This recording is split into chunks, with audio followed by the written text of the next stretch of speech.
Morning friends, learning maths with Rajeev sir में आपका बहुत बहुत स्वागत है। चलिए दोस्तों, मैं घातांक से संबंधित कुछ इंपॉर्टेंट प्रश्न, ट्रिकी प्रश्न भी हैं, मैं आपको समझा दे रहा हूँ।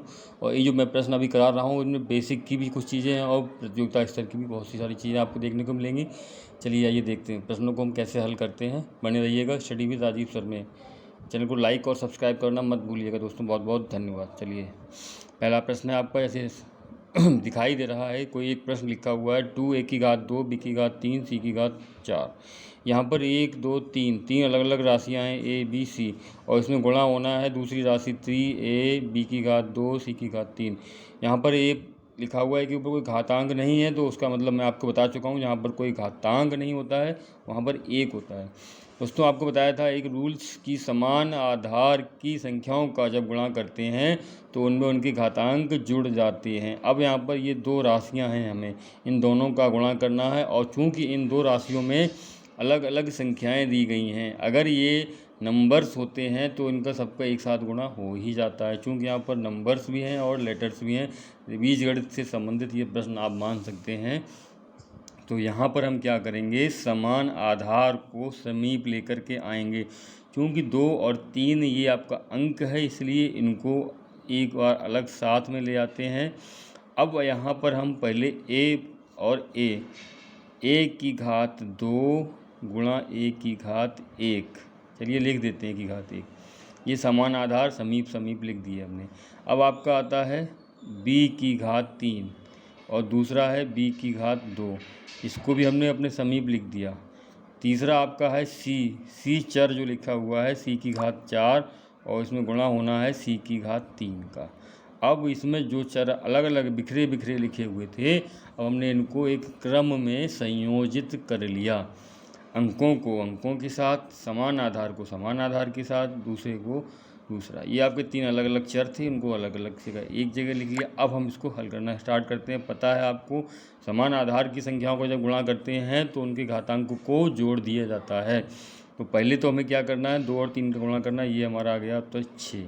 a की घात 2 a की घात 3, तो a को एक जगह लिखा और दोनों घातों को जोड़ दिया, 2 और 1 3, ये आपकी 3 घात आ गई। अब हमारा अगला जो चर राशि है, वेरिएबल्स है, वो क्या है b पे एक जगह घात 3 है और एक जगह घात 2, तो यहाँ पर वही फार्मूला 3 + 2, तो यानी b की घात 5 हो जाती है और c की घात आपकी 7 हो गई। मैं समझता हूँ अगर आपको रूल्स याद हैं तो क्वेश्चन में कुछ दिक्कत ही नहीं है, वेरी सिंपल। सजातीय संख्याओं का सजाती से गुणा होगा और गुणा नहीं, गुणन में घातांक जुड़ जाते हैं, एक का ए के साथ, बी का बी के साथ, सी का। और ऐसी प्रकार भाग में घातांक घट जाते हैं। और यहाँ पर ये याद रखिए, समान वेरिएबल्स का समान वेरिएबल्स के साथ ही भाग और मल्टीप्लाई होता है। देखिए जस्ट इसके बाद अगला प्रश्न दिया है भाग से। इन क्या है, इन प्रश्नों में आपको एक पूरे चैप्टर की समरी मिल जाएगी, समझने में सारांश में सारी चीज़ें आप देख सकते हैं। तो अगला जो पहला प्रश्न था वो गुणन का था, दूसरा प्रश्न है आपका भाग का। तो क्या लिखा है, 12a² b⁴ c⁴ में भाग देना है किससे, 2ab² c²। तो हम क्या करेंगे, इसको भाग के क्रम में लिख लेंगे तो बहुत आसानी से समझ में आ जाएगा। पहले 12a की घात 2 b की घात 4 c की घात 3। इंग्लिश मीडियम वाले इस तरह से सुन सकते हैं, 12a² b⁴ और c⁻3। अब इसको डिवाइड करना है तो समान को समान के साथ ही लिखते जाइएगा, जैसे गुणा में किया था वैसे यहाँ कर लेते हैं। 12 के नीचे आपका 12/2 हो गया, a² के लिए अपॉन a हो गया, b⁴/b² हो गया और c⁻3/c² हो गया। अब इसको आप सॉल्व करेंगे, समान को समान के साथ देखते जाइएगा। गुणा में घातांक जुड़ जाती हैं, भाग में घातांक घट जाती हैं। चिन्ह लगा था भाग का, बटे लिखा तब भी भाग, ये तो आप सब लोग समझते ही हैं। तो 2 से आप 12 को विभाजित कर सकते हैं, 2 से आप 12 से विभाजित करेंगे तो 2 से 6 बार विभाजित हो जाएगा ये आपका। चलिए यहाँ पे आप समझ लीजिए और मैं जिसे अब तक लिखने जा रहा हूँ। जैसे वो 1 की घात 2 है, नीचे 1 की घात 1 है, तो 2 में से 1 घात खत्म हो जाएगी, 2 में से 1 घात खत्म होती बचती है 1 घात। तो अब वहाँ पर सिर्फ 1 घात न लिख करके सिर्फ a लिखेंगे। हो गया क्लियर, 1 की घात 2 भाग दिया 1 का, तो 1 घात आपकी कम हो गई यहाँ पर। ऐसे b की घात 4 है, यहाँ b की घात 2 है, तो 4 में से आप 2 घटाएंगे तो भाग में घटाना होता है, तो 4 में से 2 गया 2 बचा और 2 आप लिखेंगे। सी की घात 3, सी की घात 2, सी की घात 3 में सी की घात 2 घटाएंगे तो आपके लिए पास सिर्फ सी बचेगा, और ये रहा आपका उचित आंसर ab² इंटू सी। यहाँ पर पॉइंट लगा दीजिए 6ab² इंटू सी। नंबर को नंबर से, पहला क्वेश्चन आपका गुणांक हो गया, दूसरा क्वेश्चन आपका भाग से हो गया, तीसरा क्वेश्चन आपका घातांक से है। इस तरह के क्वेश्चन भी करने लगाए हैं, मेरा वीडियो देखते रहिएगा, उसमें काफ़ी अच्छे क्वेश्चन हैं ये।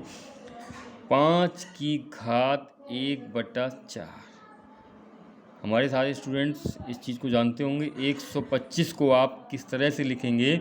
125 को आप 5 की घातांक, बताया था मैंने, प्राइम फैक्टर अभाज्य गुणनखंड करने पड़ेंगे भैया। इसके अभाज्य गुणनखंड नहीं करोगे तो समस्या आती रहेगी। और अभाज्य गुणनखंड करने का दूसरा फायदा क्या है कि आपका यहाँ भी आधार 5 और ये भी आधार 5, 5 पंजे 25, 25 पंजे 125, 5 पंजे 25, 25 पंजे 125, तो 125 यानी कि 5 की घात यहाँ पर 3 हो जाती है और 0.25, घातांक के ऊपर घात यानी घात का घात से गुणा। और पूरा हल करना है तो समझ लीजिए 0.25 को आप जानते हैं क्या लिखते हैं हम? 1/4।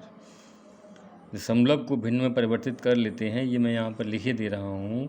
0.25 को 1/4 कहते हैं। अब तक तो ये आपको समझ में आ गया होगा और आप लोग अब परीक्षा के स्तर से हैं वरना रट लीजिए इन चीज़ों को। 0.5 को 1/2, 0.33 को 1/3, इस तरह से। तो 5 की घात 1/4 गुणा 5 की घात 3 गुणा 1/4। अब आप देख लीजिएगा 5 की घात 1/4 और इस भिन्न का 3 का गुणा किया तो 5 की घात 3/4 हो गई।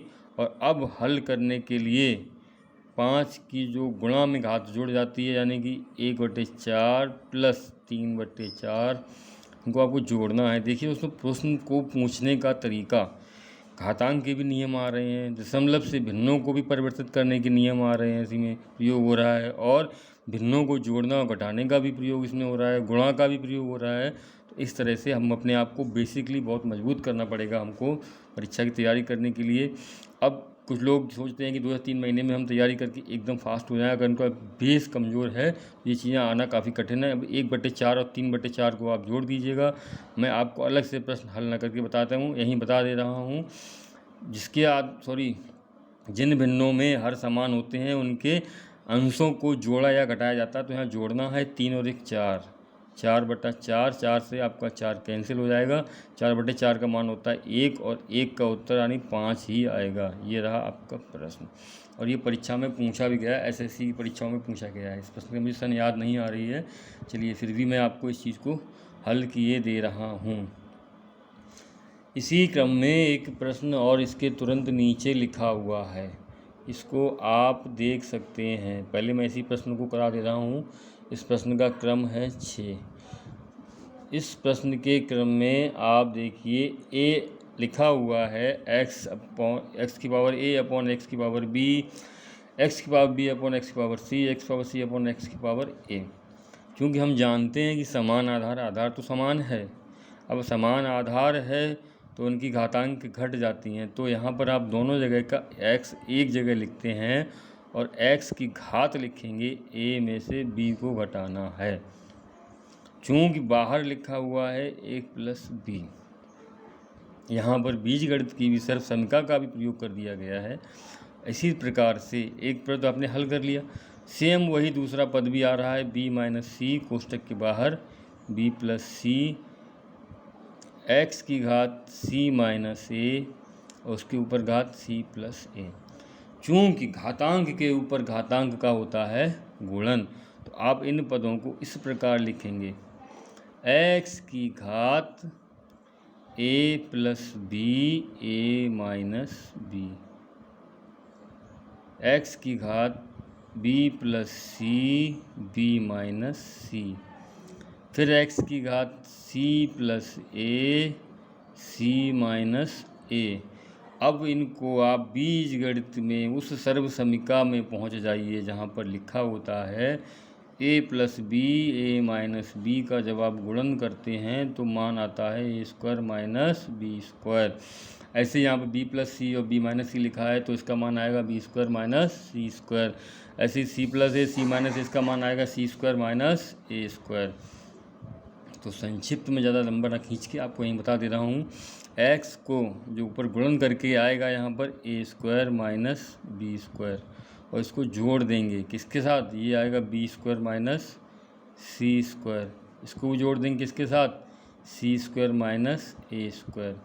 चूँकि यहाँ पर b से b विभाजित कट गया, c से c घटा दिया और a से a घटा दिया गया। चूँकि जब घटाते हैं तो वहाँ पर शून्य बचता है, और ये आपको पता होना चाहिए जब किसी का घातांक शून्य होता है तो उसका अंकिक मान 1 होता है।